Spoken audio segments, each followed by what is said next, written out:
In my hands is the Insta360 X3, a 360 waterproof camera that feels like a perfect blend between action camera and traditional 360 camera. Now, I've already done a longer video showcasing the X3 and how I use it to create short commercials with all the shooting modes it has to offer. Take two.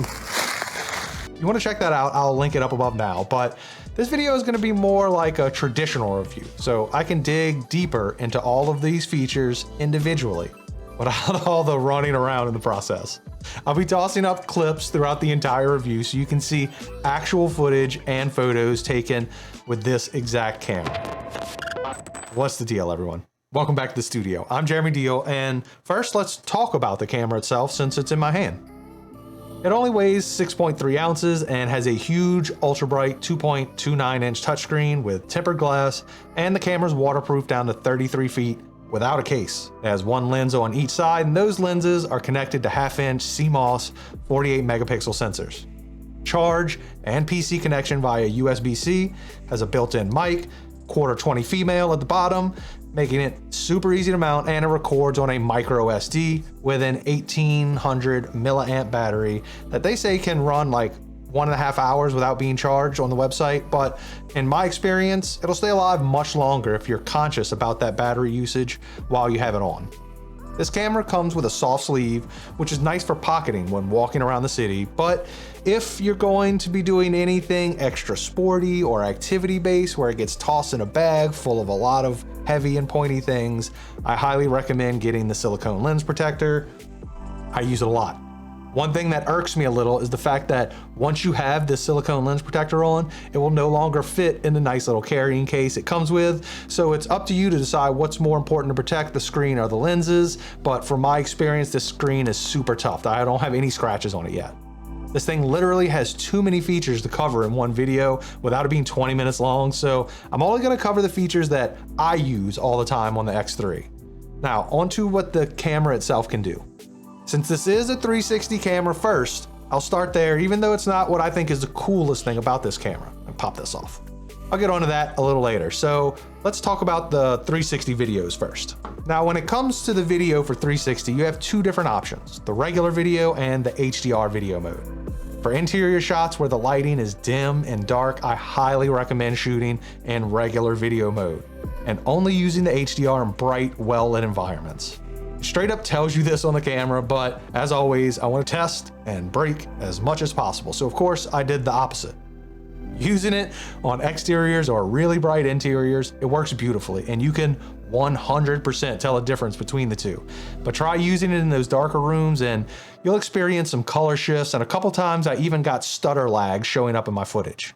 But 360 video is not the only thing the camera can do. Usually I carry the Insta360 One RS 1-inch edition, but I find myself using the X3 a lot more often because it has a single lens 150-degree shooting mode, which is much more like a traditional video camera. Now, can you take 360 footage and turn it into 16:9 ratio? Sure, but why take that extra step when you don't have to? The ability to switch into single lens shooting mode is probably my most used feature with this camera. But again, it's not my favorite. That title gets handed over to me mode. Whether you know it or not, you've seen this footage online. This is the one feature that removes the selfie stick and it makes it look like someone else is filming this. It's a mode where the camera uses some slick processing power to remove the selfie stick and give that cool third-person view that's very hard to get on your own. Now, there's some really cool and interesting tech going on behind the scenes to make this work, but if you're someone who does any type of action sports, racing, this is almost a no-brainer for you. I also picked up the Moto bundle personally to make this process much easier for attaching to ATVs and dirt bikes around here, but the clamp is one of the hardiest clamps I've ever purchased, so I find it useful in way more situations than just the use of the X3. This camera is very fun to use for that, and I use it for BTS footage of me working on videos for this channel a lot. There's an infinite numbers of ways you can use this feature alone, depending on what it is you like to do, and it's honestly the entire reason I have the camera to begin with. One of the other features I really like about this camera that I use on the One RS a lot too is the Star Lapse feature. Now, it takes a lot of practice and figuring out exactly how to get a great one, And I'll have a full tutorial coming out on just how to do that in a few weeks. But even the auto version will give you something usable. The best part is, again, the tech working behind the scenes to turn this time lapse into the star trails type video without you having to do any post-production. Just push a button in the app and wait for it all to process. My only real gripe about the X3 star lapse mode is that whenever I start this star lapse, there's no way to stop it. It runs till the camera's dead, so just be prepared that whenever you tell it to start, that better be the last thing you plan to do before charging the camera. I don't know if this happens with all of them or if it's just some weird glitch for mine, but just throwing that out there. Curious if anyone else experiences that. Now, obviously, the camera takes 360 photos, and this is probably the most basic feature I use this camera for. You're out having fun, moving around a bit, I'd recommend shooting with the basic 360 mode. But if you're using these images professionally, like shooting real estate interiors, I would highly recommend switching over to the HDR photo mode. Without getting too far into it, INSP is basically a proprietary file format for Insta360 that's closer to a raw image format, and PureShot is an AI-driven, pre-edited image, and in my experience, the PureShot always looks a bit sharper and contains less noise than an INSP version, but you can play around with these two if you buy the camera. Yes, affiliate link down below, which will either get you some free stuff or a discount if you want to buy the camera because of this video, and it helps me out, honestly. The very last feature I'm going to talk about is put at the end for a reason, and it's because I have a slight love-hate relationship with it: the ability to bullet time. It's very cool and very unique to this camera. Never seen it on anything else that I can think of off the top of my head. But it's an amazing way to throw some really unique footage into your videos when you can get it to look cool. The biggest flaw with the bullet time feature is the fact that the camera always looks back towards the handle. It's rotated around, it does not shoot in a 360 view, so there's no reframing it afterward. Once again, it's always pointed at that handle, and you have to hold your hand up in a weird way to spin it around, so it's kind of noticeable.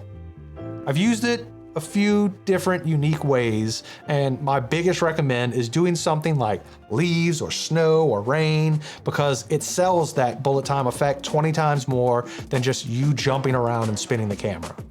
That being said, if you do throw in those little extra handful of leaves, it will be a really cool shot for your video, even if it is a little more pixelated than I would like. I honestly just love having this little camera around. And out of all the 360 cameras I have, it is the one I tend to pick up the most these days. That waterproof feature really helps. I want to thank my members here on YouTube. Your support helps me grow this channel, and it helps me put more time into these videos themselves. As always, keep rocking and rolling, enjoy what you're doing, make smart business decisions, like and subscribe, and let me know in the comments below if you have this camera, what you think of it, and do you want it. Catch you next time.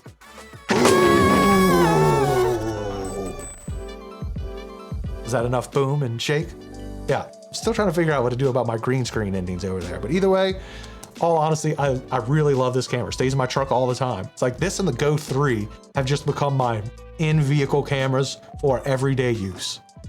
Any other questions, just let me know down below. Catch you next time. Peace.